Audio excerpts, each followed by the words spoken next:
Dinner dinner মানে কি? রাতের খাবার। রাতের খাবার না? আচ্ছা, মানে our whole life is a lie. হ্যাঁ, আমাদের সারা জীবনটা কিচ্ছি। হ্যাঁ, চলো কেমব্রিজ দেখি। হ্যাঁ, কেমব্রিজ দেখে কেমব্রিজ দেখে বের করি আসলে ডিনার মানে কি। ডিনার, হ্যাঁ, the main meal of the day. Dinner মানে কি? The main meal of the day. Usually the meal you eat in the evening, but sometimes in Britain the meal eaten in the middle of the day.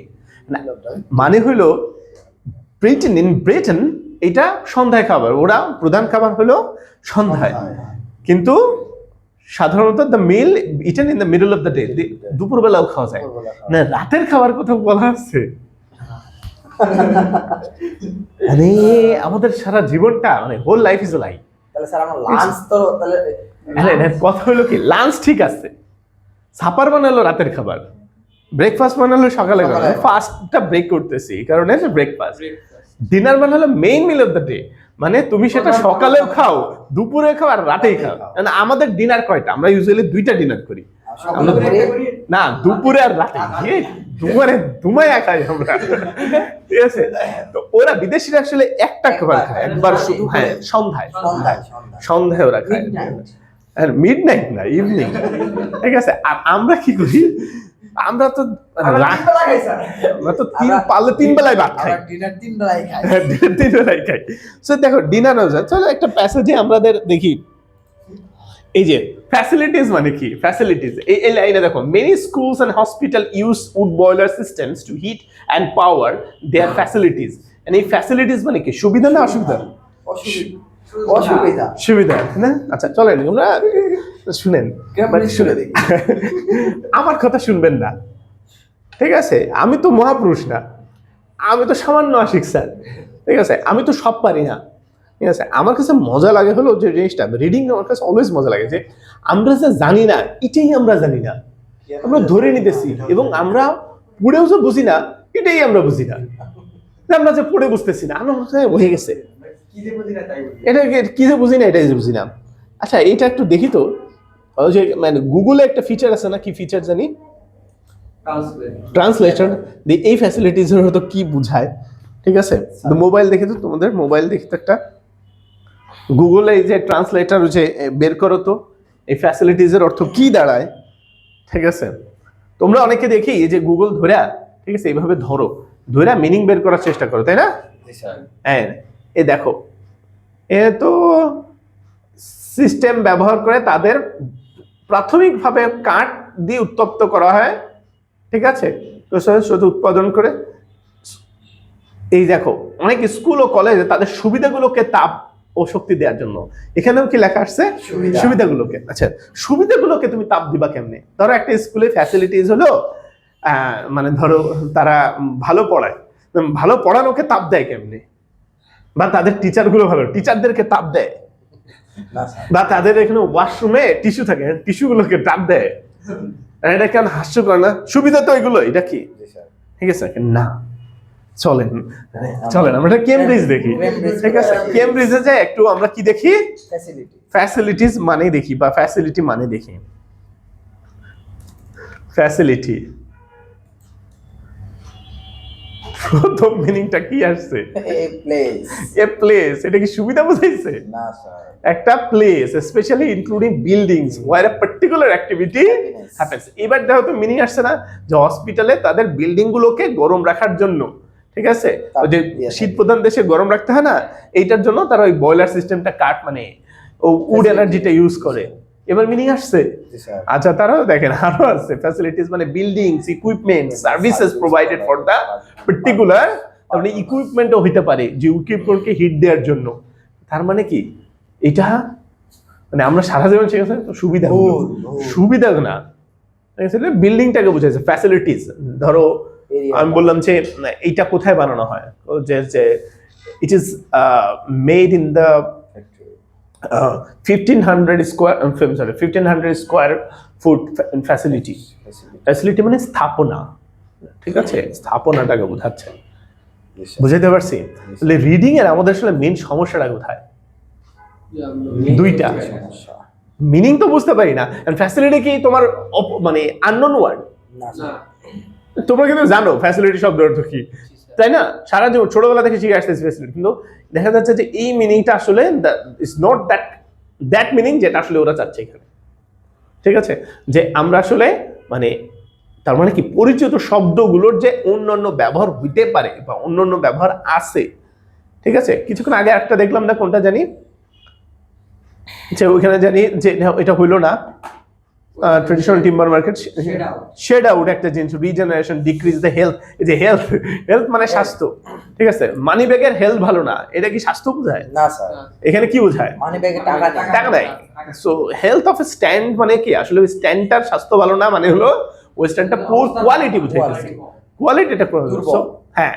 So এই যে জিনিসটা, এই জন্যই আসলে আমরা আসলে ব্যাপারটা বুঝি না। ঠিক আছে, স্যার 1 নম্বর কারণ হলো এখন তুমি ধরো এখানে সব অর্থ পারবা না, তুমি অ্যাবান্ডেন্ট অর্থ না পারলেও মোটামুটি তুমি কি হয়তো বা প্যাসেজটা পারবে, কিন্তু এইখানে যদি তোমার 100টা শব্দের মধ্যে তুমি 80টাই না পারো তাইলে প্যারা, তাইলে তোমার বেসিক খারাপ কখন তুমি বুঝবা যে আমি 10টার মধ্যে 8টা শব্দই পারি না। হ্যাঁ, 2টা নাও পারতে পারো এবং এই 2-1টা না পেরেও কিন্তু প্যাসেজ সলভ করা সম্ভব, কিন্তু 80 ভাগই পারো না, তাইলে ভাই কোনো টিপস এন্ড ট্রিক্সকে আমাকে গুলাই খাওয়াইলেও আল্লাহর রহমতে হবে না। সো তখনই তোমাকে যদি টিপস এন্ড ট্রিক্স দেই যে এই যে ধরো অনলি থাকলে এটা হবে, ট্রু হবে, ফলস হবে, এইগুলো দিয়ে কাজ হবে না। ঠিক আছে, কেন কাজ হবে না? ইউ ডোন্ট নো যে এখানে আসলে কি লেখা আছে।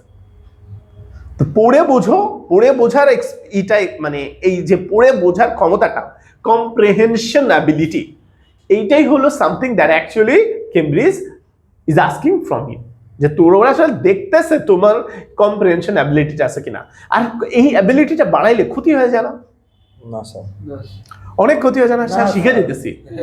তুমি এই যে কথাটা আমি আগেও বলছি সবসময়, যে বাইরে যখন যাবা বাইরে তো পড়তে যেতেছো নাকি?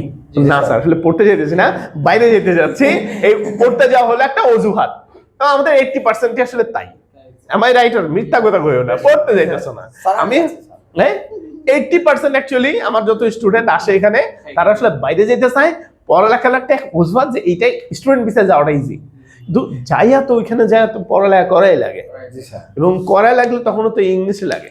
ঠিক আছে, সো ওই যে আমি একটা ঘটনা বলছিলাম, আমার আপন বউ যখন কানাডা পড়তো, ঠিক আছে, কানাডা পড়তো, তখন ওর যে প্যাসেজ গুলো ঠিক আছে আমি পড়তাম, যে এমবিএ যখন করতো, মনে হয় সে একদম বলতেছে যে একদম মনে হচ্ছে আইএলটিএস রিডিং পড়তেছে, আর ওদের ক্লাস শুনলে মনে হয় আইএলটিএস লিসনিং করতেছি। ওই যে তাও সেকশন 4 লেকচার দিতেছে না, সেম সেম মনে হয়। আবার দোকানে গেলে মনে হয় কি যে সেকশন 1 করতেছি, দোকানে আসছি এখন ডায়লগ চলতেছে এরকম মনে হয়। ঠিক আছে, মানে ওই দেশি মানে ওই। সো কেমব্রিজ তো আসলে তোমার রিয়েল লাইফ থেকে নিয়েই এগুলো তৈরি করে, বুঝিনি আমার। ওরা তো জানে যে একটা রিয়েল লাইফে মানুষ কোন ধরনের সিচুয়েশন ফেস করবা তোমরা, সো তোমরা তো ওগুলো ফেস করবা, কিন্তু এইটা আসলে তোমাদেরকে মানে মোটিভেট করবে কিনা আমি জানি না, যে আসলে পড়ালেখাটা শেখা উচিত। এখন তোমাদেরকে আমি যদি বলতাম যে এইসব পড়েন না, না পড়ে কিভাবে আনসার দেওয়া যায়, আমি বের করতে পারি নাই এখন পর্যন্ত। তোমরা যদি বের ধরো, আমি আমার রিডিং এ 8 আছে, আমি লাস্ট টাইম যখন 8 পাইলাম, আমি না এই এত কিছু জানতাম না যে এত টিপস এন্ড ট্রিক্স নাকি আছে। আমি পরে দেখছি video, sir tips and tricks আছে, আমি কইতো আমি তো জানি না, আমি তো পড়ে না পড়ে মানে কোনো টিপস এন্ড ট্রিক্স না জানি 8 পাইছি। মানে আমার যত স্টুডেন্ট 8 এন্ড অ্যাবাভ পাইছে, মানে 7 এন্ড অ্যাবাভ পাইছে, তারা সবাই টিপস এন্ড ট্রিক্স ছাড়াই পেয়েছে। ঠিক আছে, 7 এন্ড অ্যাবাভ যারা পাইছে স্যার তো লেখাই আছে, তো পড়ে বুঝছি পাইছি, স্রেফ এটা। সো আমি 3 মাস করে যেভাবে আমরা যে লাইন বাই লাইন ধরে ধরে আগাইতেছি, এইভাবে ওয়ার্ড টু ওয়ার্ড মিনিং বের করে, কেন এটা করতেছি? কারণ আপনারা 80% মিনিং জানেন না। এইটা আমি কখন করতাম না, ধরো আমার যে ই ব্যাচ আছে, ইভিনিং ব্যাচ আছে, ইভিনিং ব্যাচে সবাই হাইলি কোয়ালিফাইড, ওদের ব্যাচে আমি এইভাবে পড়াবো না, ওদের ব্যাচে জাস্ট অ্যাপ্রোচ ঝুলা দেখে। ঠিক আছে, আমার যে বেসিক টু আইএলটিএস ব্যাচে আমি এইভাবে করে আস্তে আস্তে আগাচ্ছি। কেন আগাচ্ছি? কারণ তোমাদের এইখানে দুর্বলতাটা রয়ে গেছে। এইভাবে যদি না আগাও, তুমি 3 মাস পরে দেখবা ম্যাজিকের মতো লাগতেছে তোমার কাছে, আরে আমি তো সব পরে বুঝতেছি। এখন তোমার কাছে কি মনে হবে? ডিফিকাল্ট মনে হবে, ওরে স্যার যে বোরিং, এই যে এমনি লাইন ধরে ধরে পড়া, এমনি কি হবে? আমাদের সেই বয়স আছে স্যার এত পড়ালেখা করলে তো ভাই হবে না। আপনি যত টিপস এন্ড ট্রিক্সই করেন না কেন, দিন শেষে আপনি যদি কিছু শব্দ 80% শব্দের অর্থ জানতে হবে। আচ্ছা দেখেন, চিন্তা করেন ফ্যাসিলিটি শব্দের অর্থটা বা অ্যাবান্ডেন্ট শব্দের অর্থটা বা লো ইউজ, এই শব্দগুলো টিম্বার, এগুলো মোটামুটি ইন্টারমিডিয়েট পর্যন্ত পড়ে আসার কথা, পড়ে আসেন নাই। এই কারণে ইন্টারমিডিয়েট পর্যন্ত পড়ে আসলে মোটামুটি আইএলটিএস আপনার 6.5 পাওয়ার কথা, যদি ফাঁকি না দিয়ে আসেন। সমস্যা হলো স্যার ওইটাই তো আমরা ঠিক মতো বুঝি, বুঝিনি আমার কথা। ইন্টারমিডিয়েটের যে ইংলিশ বই পর্যন্ত, ইংলিশ পর্যন্ত, ইন্টারমিডিয়েট পর্যন্ত যে পরিমাণ ইংলিশের সাথে তোমরা এক্সপোজ হও, ওইটা দিয়ে আইএলটিএস এ 6.5 পাওয়া যাওয়ার কথা, কিন্তু তোমরা তো ওইটাই ফাঁকি দিছো। Get my point? সো এখন তাহলে কি করতে হবে, এইভাবে যে আমরা যেভাবে লাইন দাগায় দাগায় পড়তেছি না, যে solely interested in value is high quality timber, the norm, norm মানে কি, নর্ম মানে প্রচলন বা ওই যে ধারণাটা, ঠিক আছে। লিগাসি মানে কি না, বাবার প্রাপ্ত সম্পত্তি না, লিগাসি মানে একটা কি, পূর্ব মানে কোনো একটা ঘটনার পূর্বানুমান, মানে গতানুগতিক না না, কোনো একটা ঘটছে, ঘটার ওইটার ফলাফলটা চলে আসতেছে, সেইটা লিগাসি, ঠিক আছে। মানে এইখানে কি অর্থে বুঝাইছে, জাঙ্ক মানে ফুড শুনছো, জাঙ্ক ত্রিশুল্লা, এখান থেকে একই, এখানে আবার একই অর্থে ব্যবহার করা হয়েছে। সো এই যে ট্রেডিশনাল টিম্বার মার্কেটস, রিজেনারেশন মানে এখানে পুনর্জন্ম না, গাছের আবার পুনর্জন্ম কি, ঠিক আছে। এখানে আসলে ডিজায়ারেবল পুনর্ব্যবহার, এটা বুঝাইতেছে, ঠিক আছে। এই যে শেড আউট, শেড মানে ছায়া, ছায়া আকাঙ্ক্ষিত পুনর্জন্ম, এটা কোনো কথা না। তার মানে এখানে আসলে শেড আউট ডিজায়ারেবল রিজেনারেশন মানে হলো বাদ দেয়, বাদ দেয়, কিছু একটা বাদ দিয়ে দিচ্ছে, ঠিক আছে, এরকম কিছু একটা বোঝাচ্ছে। আচ্ছা, তারপরে এইভাবে করে একদম লাইন বাই লাইন যখন তুমি পড়বা, ঠিক তখনই আসলে আইএলটিএস বিডিং এ ভালো একটা স্কোর করতে পারবা। Got my point? G sir.